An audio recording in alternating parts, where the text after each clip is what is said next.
کی رات اللہ تبارک و تعالی زمین کے قریب ترین آسمان پر جلوہ فگن ہوتا ہے اور ہر کسی کی مغفرت فرماتا ہے سوائے اس کے جس نے شرک کیا ہوگا، سوائے اس بندے کے جس نے شرک کیا ہوگا۔ اور یہ آگے والا جملہ بڑا قابل توجہ ہے۔ حضرت علی المرتضیٰ رضی اللہ تعالیٰ عنہ فرماتے ہیں ایک تو وہ مشرک ہو گیا جس نے رب کا شریک بنایا، جس نے رب کو نہ مانا، جو رب پر ایمان نہ لایا، ایک تو وہ ہو گیا مشرک۔ اور دوسرا شخص حضور صلی اللہ تعالیٰ علیہ وآلہ وسلم نے ارشاد فرمایا دل میں کینہ رکھنے والا اور رشتہ داریوں کو منقطع کرنے والا۔ اب یہ چیز بڑی ہی قابل توجہ ہے۔ ہم لوگ سارے معمولات کو کر لیتے ہیں،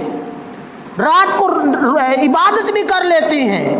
دن کو روزہ بھی رکھ لیتے ہیں، نمازیں بھی پڑھ لیتے ہیں، ذکر و اذکار بھی کر لیتے ہیں، لیکن ہمارے دلوں کے اندر سے کینہ ختم نہیں ہوتا،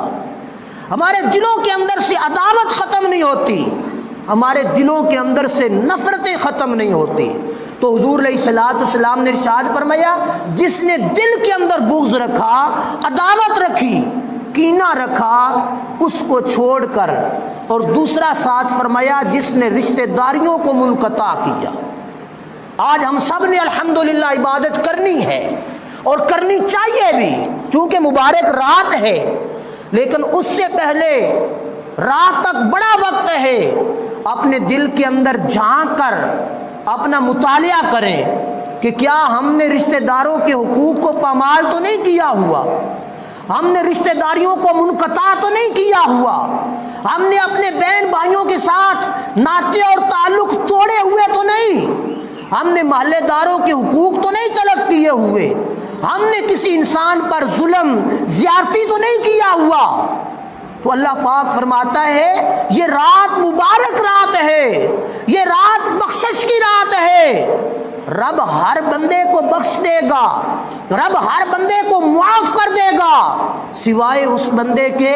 جس نے شرک کیا اور جس نے اپنے دلوں کے اندر قدورتیں اور عداوتیں پیدا کی، اپنے دلوں کے اندر کینہ پیدا کیا۔ تو میں اور آپ سوچیں ہم میں سے ہر بندے کے حقوق کو ہم غصب کر کے بیٹھے ہوئے ہیں، ہر بندے کے حقوق کو پامال کر کے بیٹھے ہوئے ہیں، بھائی کے حقوق کو پامال کر کے بیٹھا ہے، بھائی بہن کے حقوق کو پامال کر کے بیٹھا ہے، اسی طرح ہمسائے کے حقوق کو پامال کر کے بیٹھے ہوئے ہیں، اور پھر رات بھر جا کر دعا مانگتے ہیں یا اللہ ہمارے رزق کے اندر برکتیں عطا فرما دے۔ رب فرماتا ہے نانا جب تک حقوق العباد کی پاسداری نہیں کرو گے، معاشرے کے حقوق پورے نہیں کرو گے، میں رب وحدہ لا شریک تمہیں معاف نہیں کروں گا۔ اس لیے کہا جاتا ہے کہ یہ رات آنے سے پہلے ہر کوئی ایک دوسرے سے معافی مانگے،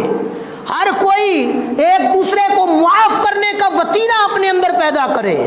گناہ گار ہے، رب سے معافی مانگتے ہیں، رب ہمیں گناہوں سے معافی عطا فرما دیتا ہے، لیکن حقوق العباد کا ہم لوگ غصب کر کے آئیں گے تو پھر رب فرماتا ہے پھر میں قبول نہیں کروں گا۔